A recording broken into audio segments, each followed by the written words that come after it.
And welcome back to Who Would Win. Today's Who Would Win comes to us from George Proton, who asked the question, who would win a fight, X-23 versus Lucy for an Elfen lead? Now, and maybe someone else gave me this suggestion, but I couldn't find throughout the giant book of list of suggestions I have. Lucy from Elfen, I believe is her species called a Diconolus, or Diconus, something along those lines. She looks human, but she has these two horns that illustrate her as not being human.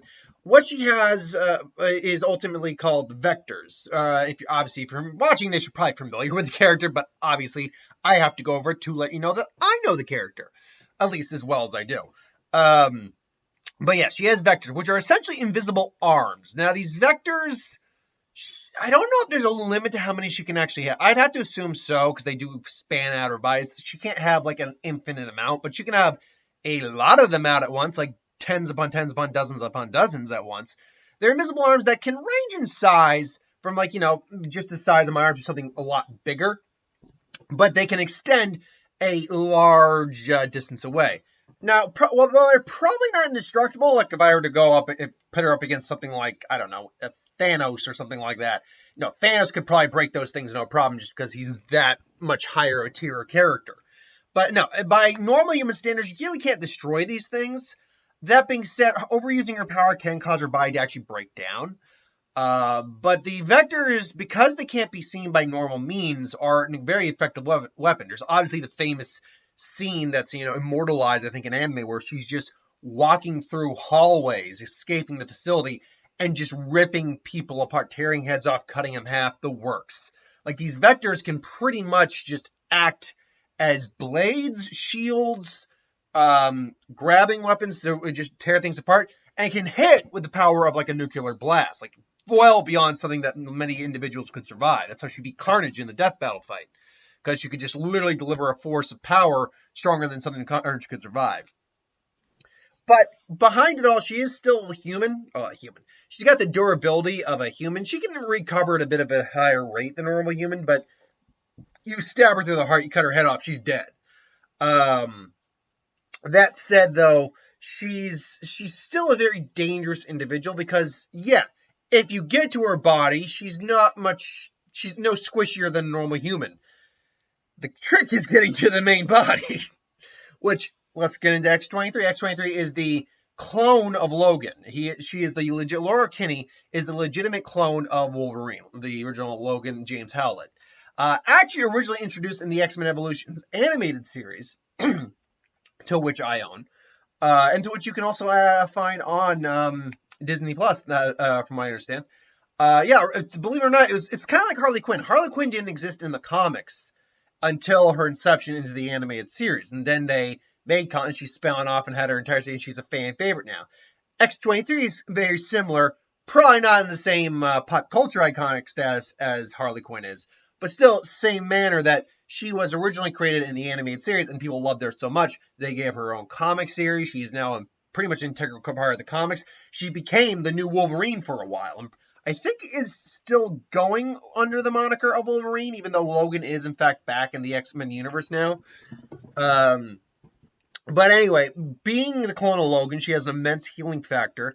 Unlike Logan, but like Logan's offspring, she has retractable claws, but she only has two in her knuckles, two in her forearms going out of her knuckles, and one in each of her feet, which is very interesting because when you actually look at the Logan's species, but Logan's lineage and mutants of his kind that have retractable claws, they all are different. Dakin, for example, has two claws out of his forearm, but then one that comes out of his thumb. If I'm not mistaken, Romulus, who was a big bad of Wolverine's for a while and is still around. Oh, God. Where did Romulus's claws come? I think he had like 4 or 5 claws. Romulus. Marvel. Because Romulus was basically like a much, like a taller, more muscular, like a much older. Okay, so he had 3 claws. He had something similar to Dakin, but he had 3 claws coming out of his hand, or his forearm, and then one that came out of his thumb. How that worked, I don't know exactly. But yeah, there was a whole comic series about how about him. He looks basically like a much taller, older Wolverine because his hair is nearly all gray, but he's got these two long black streaks of hair that come down like bangs almost. He's actually a really cool character. He claimed to be like the one responsible for all the bad stuff that ever happened to Wolverine. It's like, I am what you'll become, but then Wolverine actually looks at him and he realizes, like, no, I'm what you've always wanted to become. It's like, because that's the thing, is like, he wanted the adamantium, like, he saw what Wolverine became and stuff like that, so really he was just trying to fuck Wolverine, and ultimately Wolverine was able to beat him. So, yeah, he's literally a Lupin species resembling humans that he claims evolved from cans instead of primates through convergent evolution. Yeah, bullcrap. He's a mutant. At least that's what we get. Anyway, I digress. So yeah, Wolverine's kind, especially his offspring, their claws tend to come out of different areas. It's not just a repeat of Wolverine's 3. Laura Kinney, as always, has her father's immense regeneration factor. Her claws are adamantium, but unlike Wolverine, her skeleton is not adamantium. She did not go through the adamantium bonding process beyond her claws, which does give her both an advantage and a disadvantage. Gives her a much high, you could argue, gives her a higher healing factor than her dad's, but I don't think it actually does. I think it gives her just a more effective healing factor in the sense that she's going to heal a lot easier. Maybe not as quick, but at least from the injuries that she can. That's the best way to put it.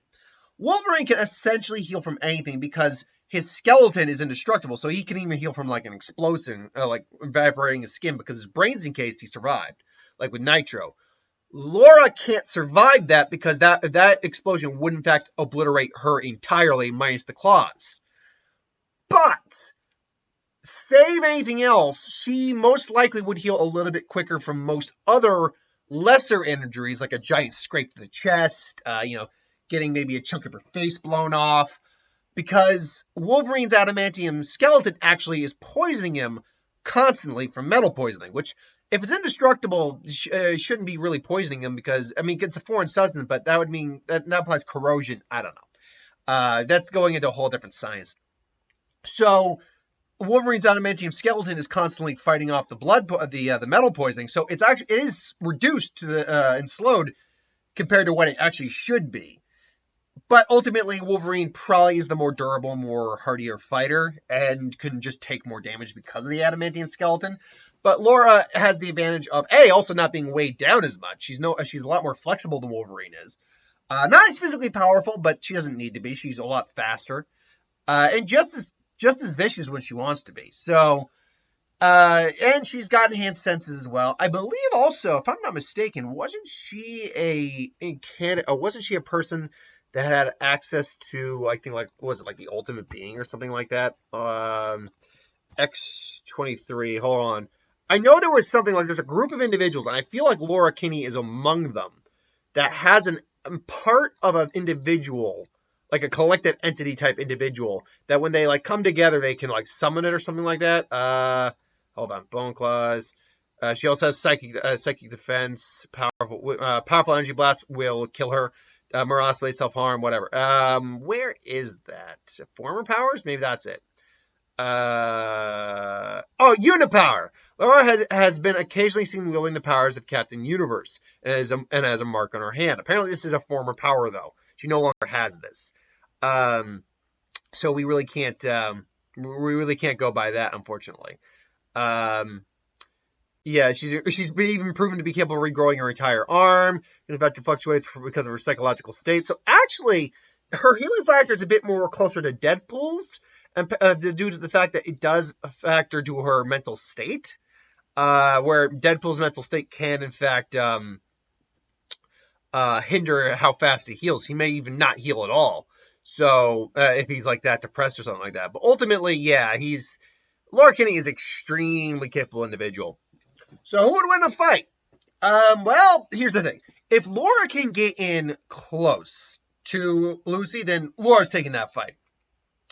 Lucy does not have the durability or the regenerative healing factor to survive an onslaught from Laura if she is going full-on beast mode on her. She just does not have the capability of surviving that. However, that is predicated on the idea that she can get in close to Lucy. if she could see the vectors or sense where they are, I could theorize that she could maybe figure out a way to move around on the battlefield. But that's under the apprehension that she can, in fact, see and sense the vectors. The vectors, I mean, she has enhanced senses. Let me see if her senses give me any indication on whether or not she could, in fact, think words here, sense the vectors. Laura possesses superhuman acute sense of care by relative to certain animals. She's capable of seeing much greater distance with perfect clarity than ordinary human, and visually acuity is so refined that she can see a single centinite with her naked eye. Well, that's great, but these things are invisible, so that doesn't count. She retains the same clarity in total. She's got basically near perfect night vision. Her sense of hearing is enhanced in similar manner, allowing her to hear both sounds that ordinary humans can't hear, but to a much greater distance. X-23 is able to use her highly developed sense of smell for tracking with a present degree, even after hours after the sense has been already, done. She was even able to detect the victim of a killing that had high cholesterol by scent alone. In theory, the vectors might give off some sort of sound she could hear, and that's theoretical. I don't know if that's fact or not. I don't think that is. I don't see her alternate between. Maybe they can go out. It's kind of like Wolverine in the anime saying you can detect you can detect the electric spectrums. Like I can smell it. Ozone. I mean, it could be. You could make an argument in some way for that, but I wouldn't. There's just not enough evidence to say that there's something the vectors give off that Laura Kinney could sense. So unfortunately, Laura's going to try to get in there, and the vectors are just going to, rip her apart, quite frankly. Just blast her back, rip her apart. Now, she wouldn't be put down immediately. If she can regrow an arm, she could reattach her body. And Lucy might even see us as she reattaches herself and actually wonders, like, are you a dichotomous? Again, I'm not pronouncing the word right. Are you like me? Trust me, you're nothing like me. Comes in again. The vectors just grab her. This time, just grab her and just blow her head up, or rip her head off and just crush it. Because Lucy's done that on multiple occasions, or feats just like it. And unfortunately, without an adamantium skeleton, that's the end game for Laura. Now, this again, I haven't done Wolverine versus Lucy. I'm sure I will at some point. If this were Wolverine versus Lucy, that would not work. Lucy cannot destroy adamantium based on her power, as far as I can tell. She does not have that level of power. So, yeah, the question quickly becomes then, is there any way for Laura to win? Again, if she can get within, I guess you call it the safe zone of Lucy's abilities, then, yeah, I'd say there's a scenario where she wins. She'd have to be able to take her by surprise, I think, is the main point of this scenario. Think words here again. If she could take her by surprise, then yeah, I'd say she could win. But that's only if she can take her by surprise and get the killing blows in. Unfortunately, Lucy's just one of those people who's got abilities that kind of cover her all around. She's very difficult to surprise, just given the nature of her abilities. But again, if you can overpower her, great. Sure, if you can get within her guard, she's no harder to kill than really a normal person other than that. But unfortunately, in X-23's case, Lucy just has her covered in terms of defensive capabilities and offensive capabilities. So I gotta go Lucy. I like Laura Kinney better, but Lucy's still cool. Who do you think, though? I mean, maybe I'm just spitting in the wind here. Maybe I'm just blowing smoke up my butt. What do you think in the comments below? Let me know. Thanks for watching, though. Hope you enjoyed. Like, comment, share, subscribe. As always, if you want us to review something, put in the comments below. Let us know. We'll do a review of it at some point. Ideas for who would win. Star Wars, superhero, magic, anything I do on the channel. Put that in the comments below as well. Get that at some point. Hit that bell if you want to be notified. I'll be back later with you know what? Yeah, I'll do the magic video I was gonna do. It's a little early for Strixhaven speculation, but why not? It's a magic video I have a scheduled day. Plus, I gotta pre-record my who would win for tomorrow. So keep your eyes out for that. Thanks for watching. See you later.